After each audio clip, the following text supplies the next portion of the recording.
know me, my name is David Carrasco. I'm the commander of the POW MIA KIA Honor Guard. It was my distinct honor to be here for the first time in 2009. And the first thing I'd like to say is thank you to our veterans and welcome home. Hey. 3 years ago, we initiated a program within the Honor Guard to honor and recognize our non-service members. 3 years ago, we issued what we call the Medallion of Patriotism. 30 individuals have been recognized by the Honor Guard. And today, we would like to honor and recognize 3 members within this group, and we would like to present them the Medallion of Patriotism. The first one is our dear friend Patsy. If you'll stand here, please. Betsy, excuse me. Lam. Oi. Lam boy. Yay! Padawan.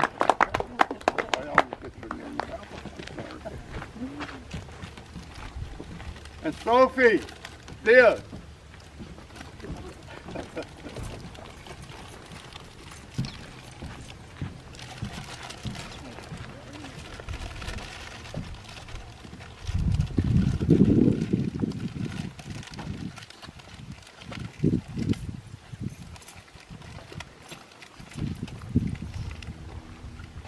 That is an honor. So to present this medallion of patriotism for that intention.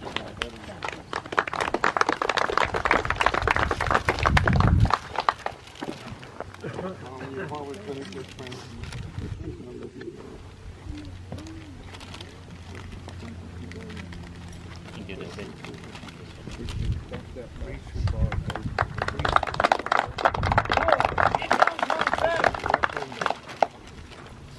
Very good friend. And you continued after your husband passed away. That's a very conversational. Thank you.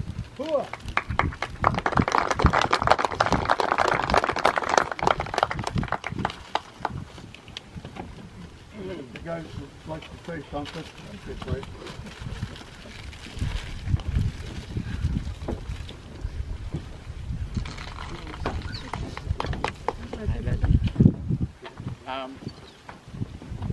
Cảm ơn.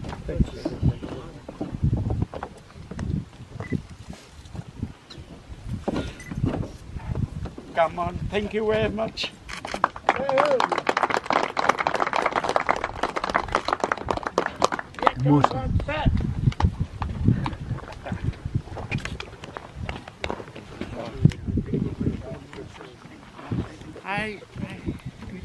My heart to all of you. I don't know what to say. It's good to see all the faces here and some of them new. Thank you for raising our flag. It's still existing with all of us, especially the Vietnam veteran. Thank you.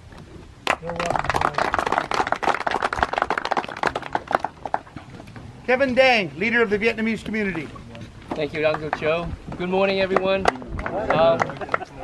I'm always emotionally touched anytime when I attend these kind of events. I was born in 1978, 3 years after the war.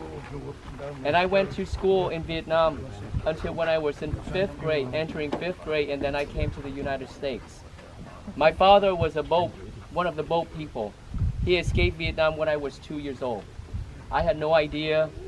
Back then we had no iPad or FaceTime, none of that. So I had no idea what my dad looks like. So again, he left when I was 2. I didn't see his face until when I was 10 years old. So during the 8 years living in Vietnam, I went to school in Vietnam, and the Vietnamese education brainstormed all the kids there how bad the U.S. armies, how bad the U.S. soldiers treated the villagers. Gave me a very bad impression of the U.S. soldiers. Made me think of you all as are very brutal, very vicious. So when it came to the United States, everything was completely opposite. All of you here have touched my heart in many, many ways. And when I went to the U.S. at the age of 10, I studied history. One thing I'm not too happy about our education here is that the history textbooks are not being truthful. I didn't learn that reality until when I met Dada Joe. Uncle Joe and all of my uncles here who are in the Vietnamese community have taught me the true lesson about Vietnam War. One thing that the textbook has been hiding from all of us is that, like what Uncle Joe has said, the politicians were the one that betrayed us. Is that bomb alert? Noise. We're just kidding. So once again, thank you everyone. From the bottom of my heart, I want to thank all of you for fighting a very long battle in my ancestral land, Vietnam. Thank you for protecting freedom for all of the South Vietnamese residents during that time. And Uncle Joe has been very inspirational to me and to many people in my community. He had written so many facts about Vietnam War, which educated us more about everything that we need to know about the war. So once again, I want to say thank you, and thank you everyone for giving me the opportunity. To me, it was worth it all just by your words. Thank It you. was worth my spending 22